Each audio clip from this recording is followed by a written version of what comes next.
morning and welcome to an exciting day here at the New Indian Express ThinkEdu Conclave 2024 as we set the stage and get ready for an exciting day ahead, a celebration of the power of knowledge, innovation and collaboration, a convergence shaping the future of education.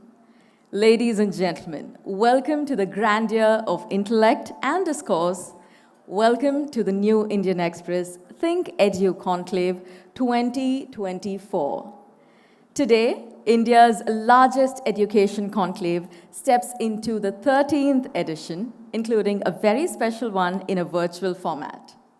As we begin our proceedings, we are reaffirming our commitment to the cause of education, and we are truly privileged to have with us our esteemed guests, educators, policymakers, industry leaders, all of whom have dedicated their efforts to the noble cause of education. Your presence here reflects your commitment to fostering excellence and creating a positive impact on the education landscape. In a world that is constantly evolving, the significance of convergence cannot be overstated. And that is why our theme this year celebrates exactly that. It is a call to recognize the interconnectedness of ideas and practices in education, while also emphasizing convergence across innovative pedagogies, emerging technologies, diverse perspectives, and collaborative learning. So here's extending a warm welcome to all our guests to the ThinkEdu Conclave 2024 Mahakumbh, the Convergence Edition. A loud round of applause as we begin this exciting couple of days, ladies and gentlemen. Setting the stage for an enriching and memorable experience ahead, we have an invocation song in the melodious voice of Ms. Shreya Ramnath. Good morning, welcome. Shri Jagadishwari Durga Shri Jagadishwari Durga Mata Shri Jagadishwari Durga Mata Swagatam Suswagatam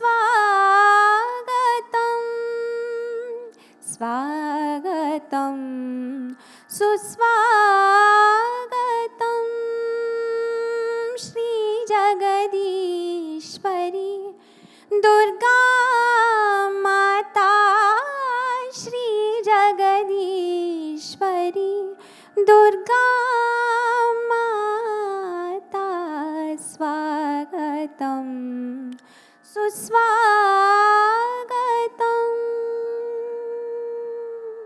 Rajarajeshwari Rajivanetri Rajarajeshwari Rajivanetri Rajarajeshwari Rajivanetri Shivamanoranjani Bhavabhayabhanjani Rajarajeshwari Rajivanetri Shivamanoranjani Bhavabhayabhanjani Shri Jagadishwari Durga Mata Shri Jagadishwari Durga Mata Swagatam Suswagatam Srishti Sthiti Laya Karini Devi Srishti Sthiti Laya Karini Devi Srishti Sthiti Laya Karini Devi Dushtani Graha Sishta सृष्टिस्थित्यप्यप्ययेष्टपालिनी सृष्टिस्थितिलय कारिणि देवी दुष्टानिग्रह शिष्टपालिनी माता श्री जगदीश्वरी दुर्गा विश्वरूपिणी विश्वधारिणी विश्वरूपिणी विश्वधारिणी विश्वरूपिणी विश्वधारिणी पालय मां सर्व पापनाशिनी विश्वरूपिणी विश्वधारिणी पालय मां सर्व पापनाशिनी श्री जगदीश्वरी दुर्गा माता श्री जगदीश्वरी दुर्गा माता स्वागतं सुस्वागतं स्वागतं सुस्वागतं स्वागतं सुस्वागतं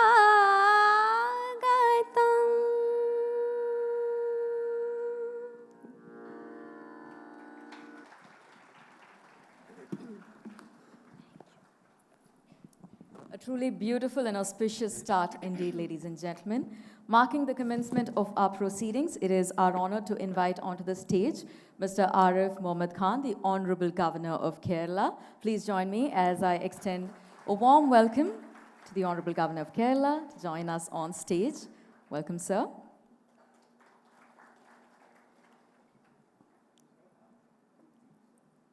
We're also joined by Mr. Prabhu Chawla, the editorial director, the New Indian Express, as our inaugural ceremony unfolds.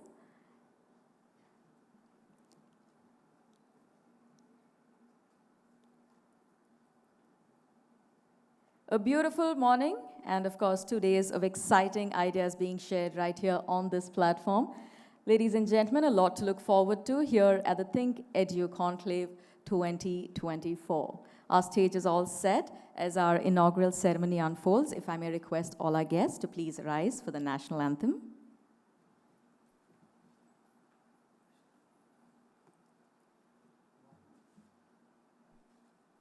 जनगण मन अधिनायक जय हे भारत भाग्य विधाता पंजाब सिंध गुजरात मराठा द्राविड उत्कल बंगा विंध्य हिमाचल यमुना गंगा उच्चल जलधि तरंगा तव शुभ नामे जागे तव शुभ आशीष मांगे गाहे तव जय गाथा जन गण मंगलदायक जय हे भारत भाग्य विधाता जय हे जय हे जय हे जय जय जय जय हे. Thank you. On that note, ladies and gentlemen, it is with immense pleasure that I invite Mr. Prabhu Chawla, editorial director, the New Indian Express, for a formal welcome note. Good morning, sir.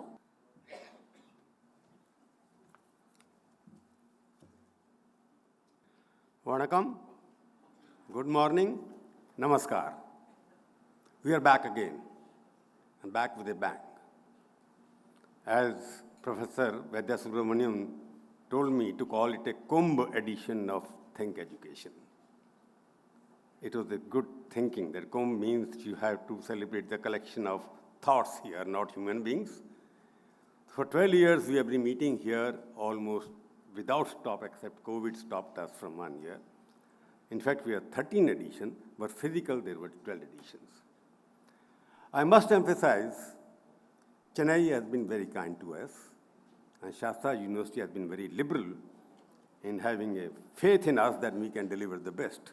For 12 years, he has been with us. It has been one of its kind conclave. Many others copied us later on. We have been leading others, those who claim to lead us. We started something which was not there at all, because education was not the primary objective of this country. Education was just for business for some people, because more Indians remain uneducated, uninformed, than it was for the Western world to fool us.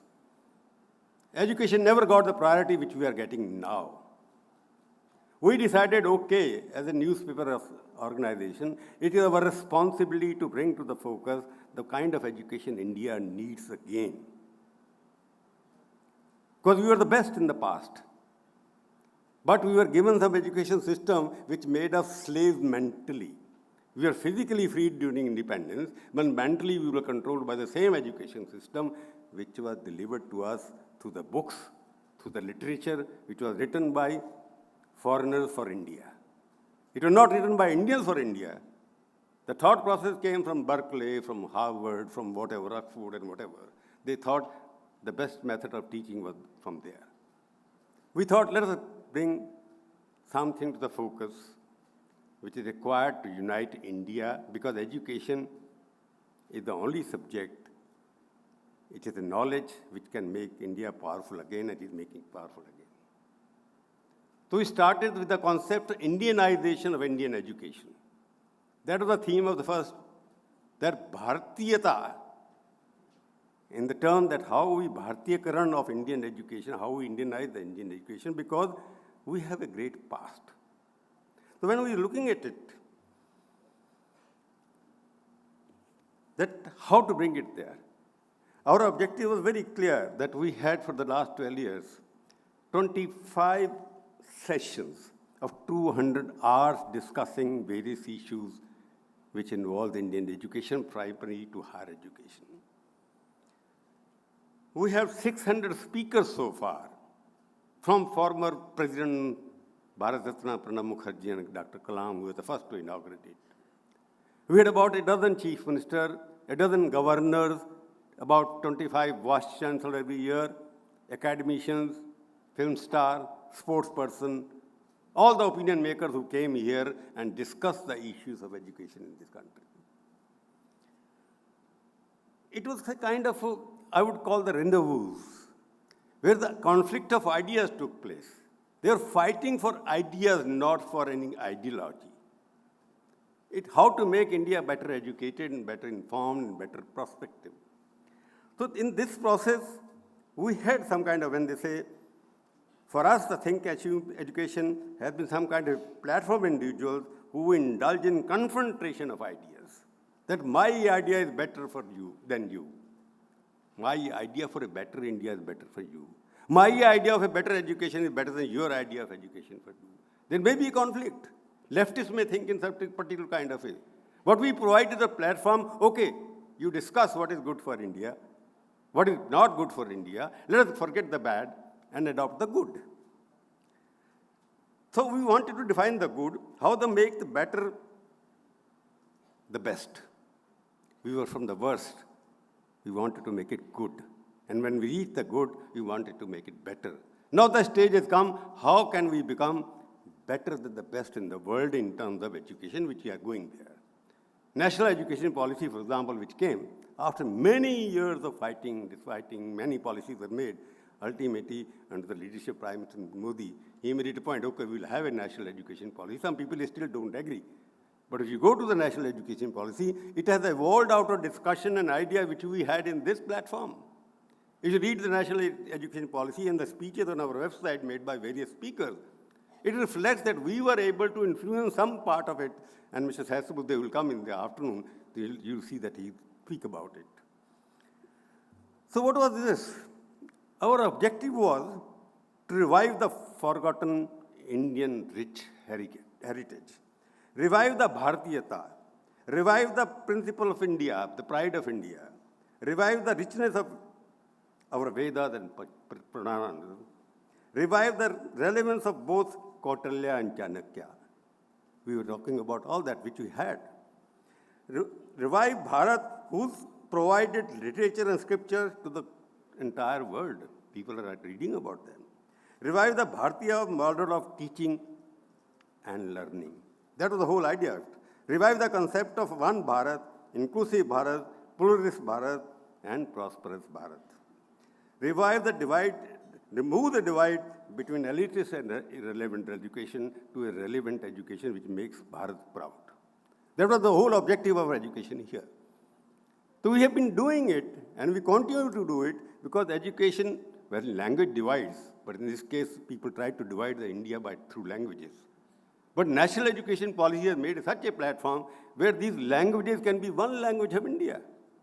Everybody will be studying some language, some part. Tamilian will be learned by North Indian, Hindi will learn by South Indian, Sanskrit will be learned by somebody else, some other like Bengali will learn by all Bengalis.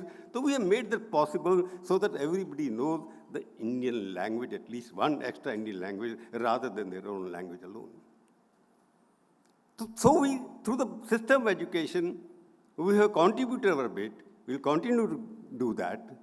That was the whole idea of that. Coming back to today's program, I'm really feeling very proud to get my old friend, who's the governor now, so I have to follow the principle of protocol, His Excellency Governor Arif Mohammed Khan, who was my friend till he became the governor, so I have to call me governor now.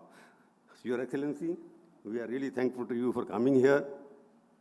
He is one of the ministers, was one of the ministers, who was the youngest minister in Rajiv Gandhi's cabinet.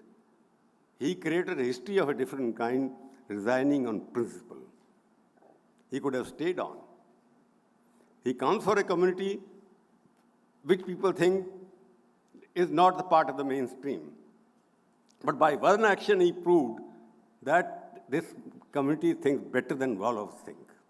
He resigned on Shah Mandu case, and that he left politics to study Indian literature, Indian thought processes.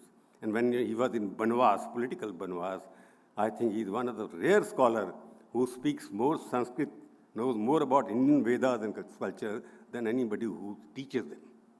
So we have to be proud of him when he speaks on any subject. You can't figure out that whether he went to those gurukuls where these things are taught or not. He can tell us what is actual Bharat. He can tell us what is actual Dharma. He has been governor of Kerala, which is most fiery state, troublesome state. He has been there for 5 years. He has been facing demonstrations. He has been facing garaos, but he has stood his ground.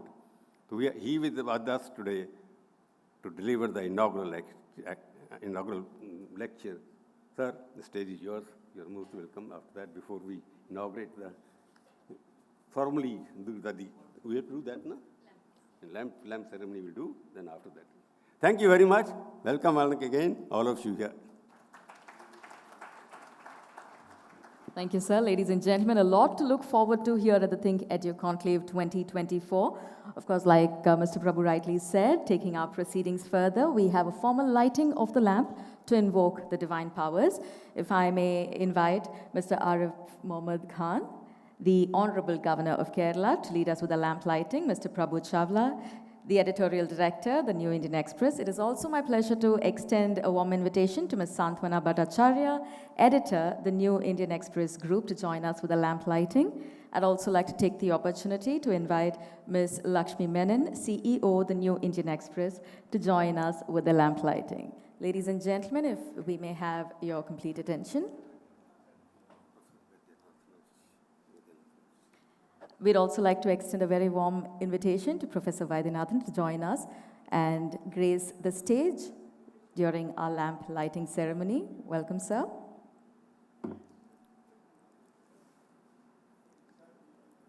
Professor Vaidyanathan Subramaniam, welcome, sir.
A beautiful start to the ThinkEdu Conclave 2024. Please join me as I extend thanks to Professor Vaidya Subramaniam. Thank you, sir.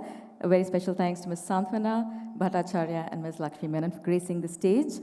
And with that, we are all set, ready to begin our sessions here at the ThinkEdu Conclave 2024. Ladies and gentlemen, we have our speaker, the Hon'ble Governor of Kerala, ready to take to the stage, and our session chair, Mr. Prabhu Chawla. A loud round of applause as we begin our first session, Chancellors and State Universities Defining the Role. Good morning, sirs.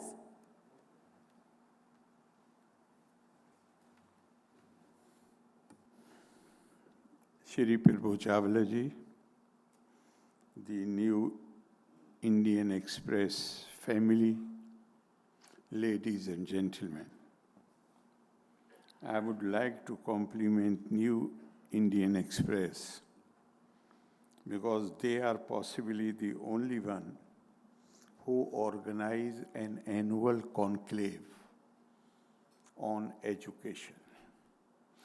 Generally, media gurus go for more glamorous and attractive or rather controversial subjects.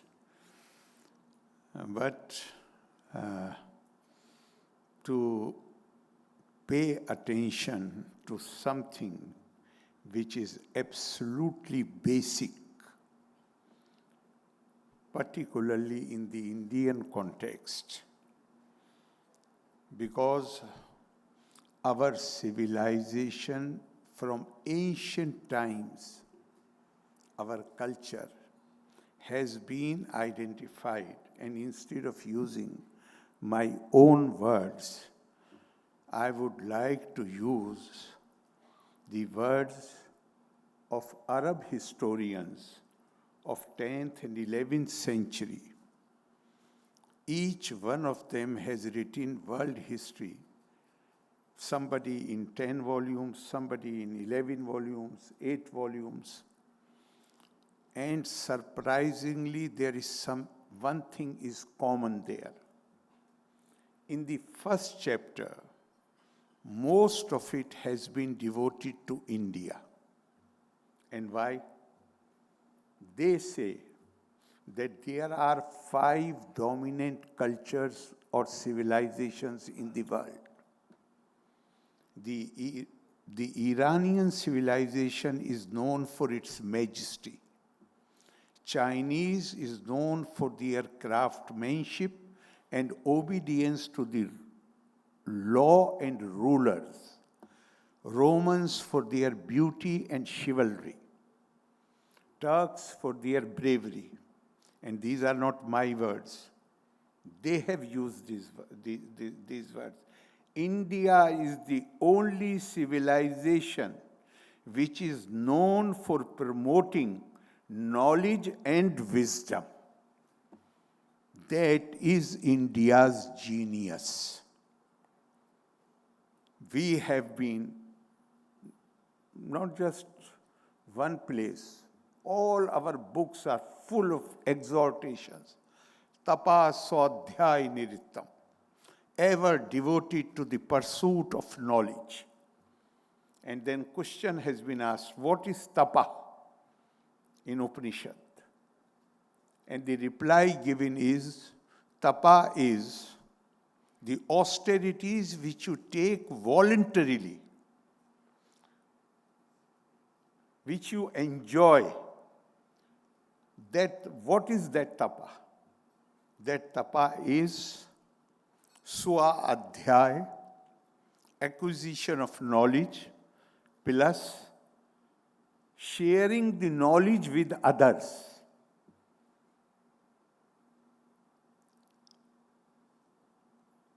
Gurudev Rabindranath Tagore, in one of his essays, has written,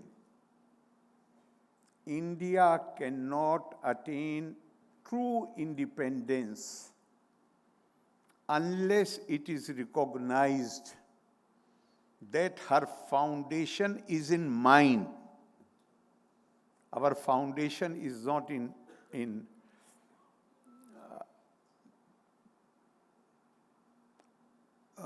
other things.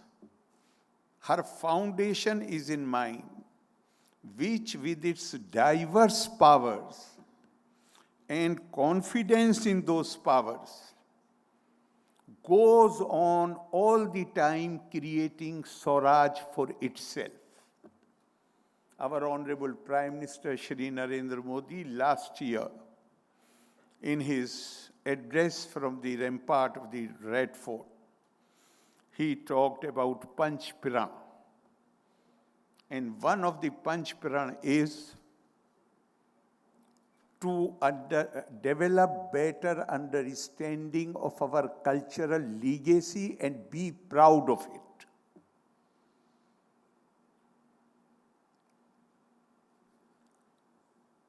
When I had occasion to discuss with him after his speech,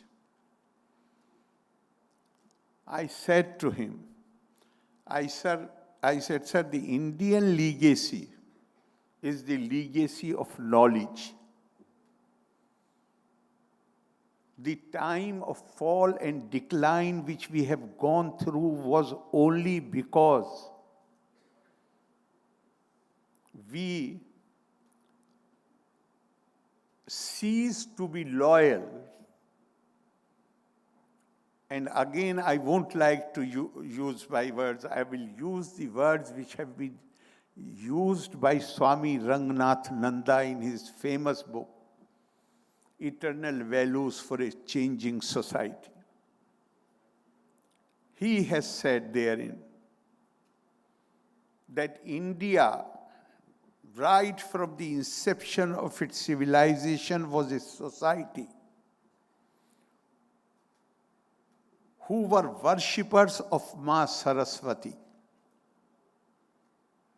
But a time came, and then he mentions about that dialogue in the Upanishad, that pursuit of knowledge not merely means acquisition of knowledge.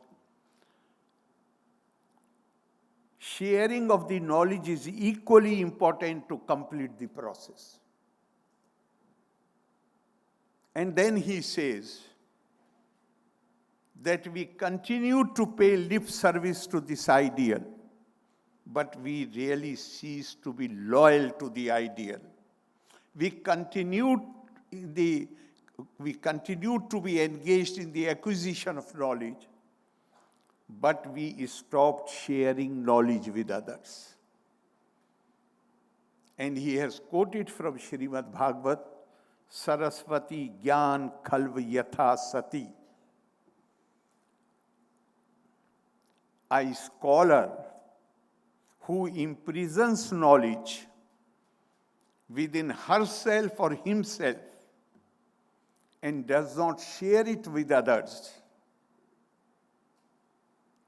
then that scholar is not a worshipper of Ma Saraswati, he is a villain of Saraswati. Saraswati Gyan Khalv Yatha Sati. Fortunately, not after independence, much before that, what we call the Indian Renaissance, which started from Bengal. Initially, it was known as Bengal Renaissance. This new awakening has come. And we have realized that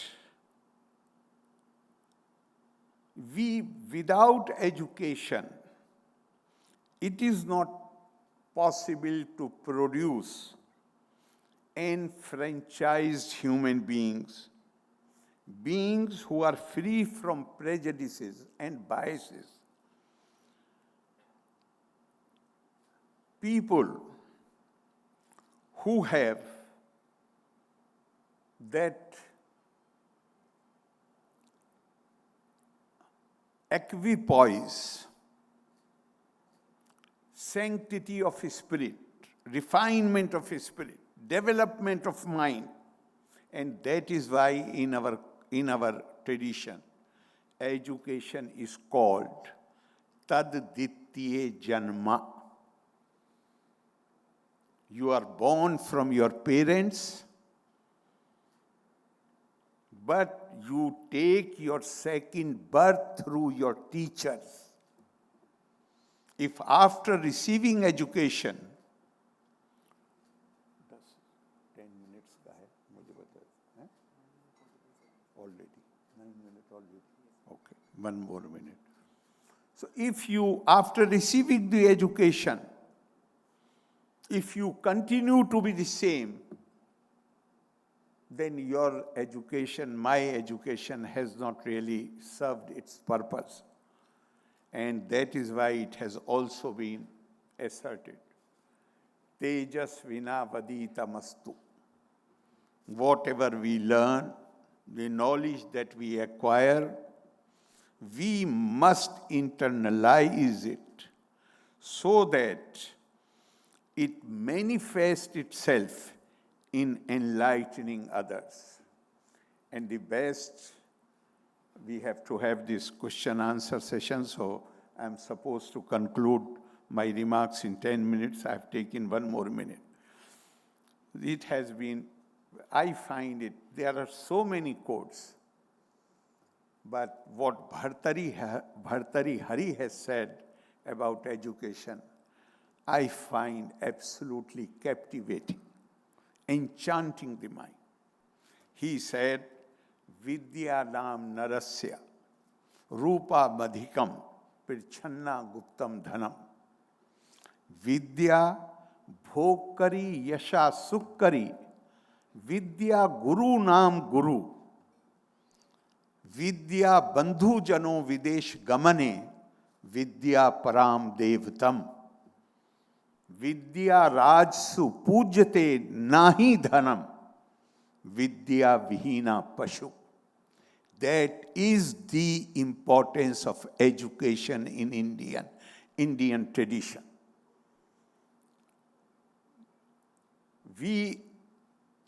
I agree with whatever Prabhu Chawla ji has said, but we must also keep it in mind that our tradition has a universal vision. Any culture which is defined either by race or by religion creates others. Indian culture is one which is defined by Atma, all inclusive, the common inheritance of all mankind. What to say of men and women, people belonging to various nationalities? Our culture does not leave out even animals, birds, or plants. Because once you create others, others are to be feared. Others, there is a natural instinct. You fear the other. You try to dominate the other. You try to exploit the other. That Indian culture does not allow, and that is why it has been said, Ano bhadra kirtavo yantu vishvata. We should be firmly rooted in our own ideals, in our own values, in our own ethos, but at the same time, sky is the limit. We should be ready to expose ourselves to all kind of thoughts. Because without comparative study, it is very difficult to crystallize your thought process. And finally, I would say that emphasizing the importance of the education, because we often hear this term Vishwa Guru. Vishwa Guru is not an upadhi, it is not a title. It is a role which has to be performed. And Indian thought leaders, whom we call rishis, what they had envisaged. They had envisaged, Etad desha parshu tasya sakashad agraj anmana swam swam charitram shikcheram prithviyam sarvam anava. Their vision was that India will be such a hub of knowledge that people from all over the world, they will come to India not to learn about Indian culture and civilization, to learn about their own culture, about their own civilization, about their own values, about their own ideals. The expert teachers will be available in India, and they will come to India to know about their own history and their own culture. I hope and I pray that we pay heed to all this which was dreamed by our thought leaders, and we truly start performing that role. Once again, I compliment you for organizing this conclave, and as I said earlier, on this very serious and grave subject. Loka samasta sukhino bhavantu. Thank you very much. Jai Hind.